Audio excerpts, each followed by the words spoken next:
The man who chases pleasure finds exhaustion. The man who chases mastery finds pleasure waiting for him.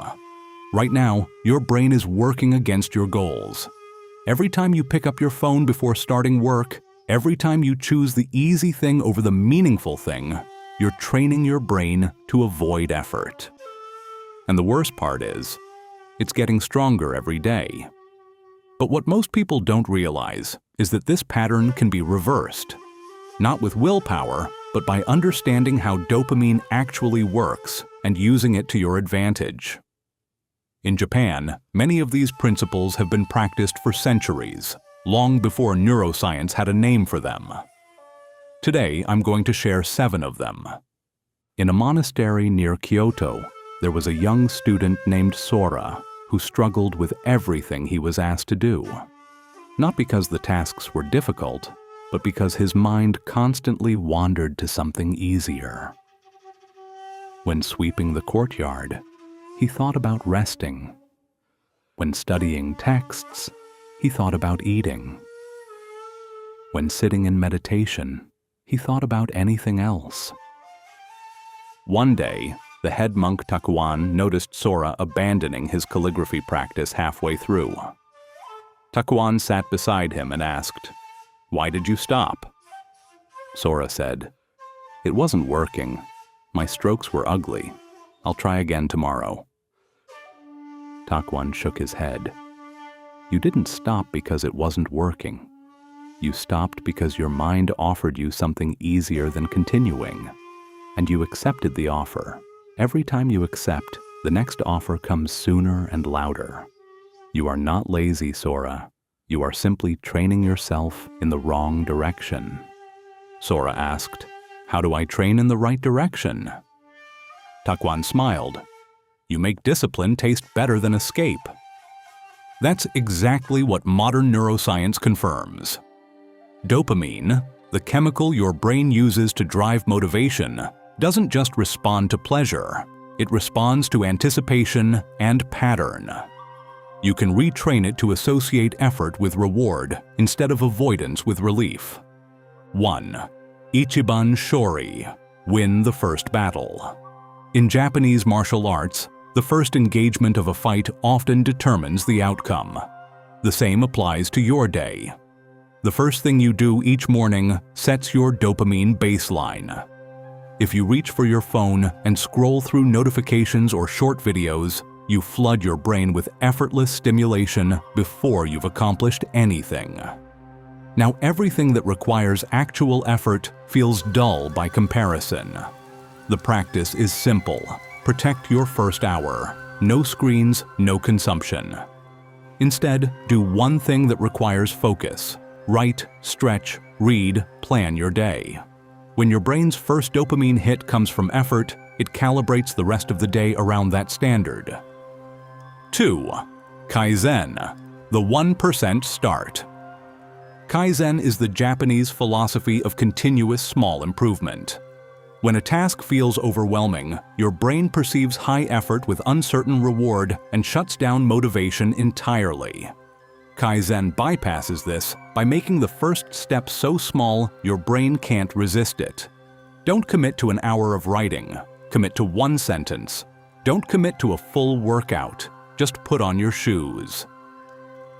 The trick is that once you start, dopamine begins flowing in anticipation of completion.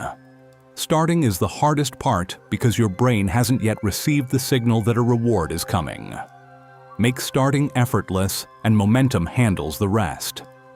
3. Mokusu, silence before action. In every Japanese martial arts dojo, training begins with mokusu, a brief period of seated silence with closed eyes. This isn't decoration, it's a neurological reset. Those few seconds of stillness allow your brain to drop whatever stimulation it was previously processing and arrive fully in the present task. You can apply this to anything. Before you sit down to work, close your eyes for 30 seconds. Breathe slowly. Let the noise from the previous activity fade. Then begin. This small pause tells your brain that what comes next deserves your full attention, and your brain responds by actually giving it. 4. Shokunin Kishitsu, the craftsman's obsession. Shokunin Kishitsu is the Japanese craftsman's spirit, the deep satisfaction that comes from pursuing mastery in a single discipline. When you approach a task not as something to get through, but as something to get better at, your brain shifts from avoidance mode to engagement mode. Dopamine is released not because the task is fun, but because your brain detects a skill gap it can close. Find the craft inside the task. If you're writing, focus on making one paragraph better than yesterday's. If you're exercising, focus on perfecting one movement. When your brain locks onto a skill challenge, boredom disappears. 5. Danshari. Remove the easy path. Danshari is the Japanese philosophy of decluttering, letting go of what doesn't serve you. Applied to dopamine, it means removing the cheap sources of stimulation that keep your baseline artificially high. Delete social media apps from your phone. Move your phone to another room when you work. Replace sugary snacks with food that requires preparation. Every barrier you place between yourself and effortless dopamine forces your brain to seek satisfaction from harder activities instead. You're not relying on willpower. You're redesigning your environment so that discipline becomes the path of least resistance. 6. Shinrin-yoku. Reset in nature. Forest bathing isn't just a stress practice, it's a dopamine recalibration tool. When you spend time in a natural environment without any digital stimulation, your dopamine receptors begin to recover sensitivity. The overstimulation of screens and notifications has dulled them, which is why ordinary tasks feel boring. Nature reverses this. Even 30 minutes in a park, walking slowly without your phone, begins the process. After consistent exposure, you'll notice that activities which once felt tedious start to feel engaging again. Your brain isn't getting more dopamine, it's getting better at feeling the dopamine it already has. 7. Hansei, the evening reckoning. Hansei is the Japanese practice of honest self-reflection.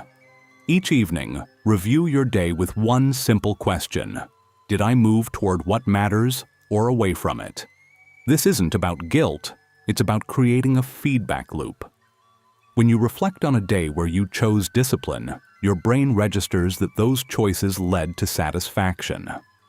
Over time, this strengthens the neural connection between effort and reward.